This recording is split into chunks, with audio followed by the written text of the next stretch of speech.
நண்பர்கள் அனைவருக்கும் வணக்கம். இந்த வீடியோவில் நம்ம என்ன பார்த்துட்ருக்கோம் அப்படின்னா, சப்ளைன் பைப்பை பார்த்திங்கன்னா, உழவு ஓட்டும்போது டிராக்டரில் அது பைப் மேலேயே ஓட்டிட்டாங்க போல். பைப் உடஞ்சிருச்சு.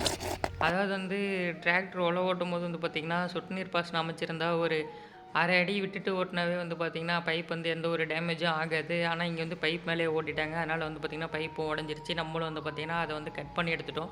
ஒரு 8 அடி கிட்ட பார்த்திங்கன்னா, பைப் டேமேஜ் ஆயிருச்சு. அடுத்து நம்ம கப்ளிங் பார்த்திங்கன்னா, நம்மளே ரெடி பண்ணிடலான்னு சொல்லிட்டு கப்ளிங் ரெடி பண்ணோம். ஃபஸ்ட்டு ஒரு சைடு கொஞ்சம் ஒரு 3 இன்ச்சு மட்டும் ஹீட் பண்ணோம். ஹீட் பண்ணி பார்த்திங்கன்னா, ஷார்ட் கப்ளிங் ரெடி பண்ணிக்கிட்டோம். அதே போல் நீங்கள் ஷார்ட் கப்ளிங் ரெடி பண்ண உடனே பார்த்திங்கன்னா, கப்ளிங் ஏறலை அப்படிங்கிறப்ப பைப்பை மெதுவாக தட்டினீங்க அப்படின்னாவே கப்ளிங் ஒரே ஸ்ட்ரெயிட்டாக ஏறிக்கும். அடுத்து இப்போ பார்த்திங்கன்னா, லென்த் கப்ளிங் நாங்கள் ரெடி பண்ணிட்டோம்.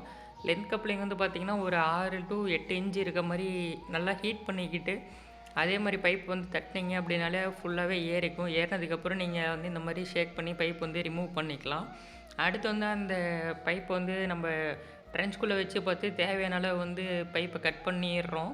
கட் பண்ணதுக்கப்புறம் பார்த்திங்கன்னா, சேம் டைமில் பேஸ்ட்டு போடுறோம். பைப் நீளமாக இருக்கனால பார்த்திங்கன்னா, ஒரு சைடு அப்பாவும் இன்னொரு சைடு நானும் பேஸ்ட் அப்ளை பண்ணிட்டுருந்தோம். இப்போ என்னோடய சைடு பார்த்திங்கன்னா, நான் ஃபஸ்ட்டு பைப் உள்ளே ஃபிக்ஸ் பண்ணிடுவேன். ஃபிக்ஸ் பண்ணதுக்கப்புறம் அப்பா ரிட்டன் இழுத்து அவர் சைடு கனெக்ட் பண்ணிடுவார். சொட்டு நீர் பாசனத்துக்கு எப்படி டிஸ்க் ஃபில்டர் இன்ஸ்டால் பண்ணணும் அப்படின்ற ஃபுல் வீடியோவும் பார்த்திங்கன்னா, கீழே இருக்க லிங்க்கில் மென்ஷன் பண்ணியிருக்கேன். மறக்காமல் போய்ட்டு வாட்ச் பண்ணுங்கள்.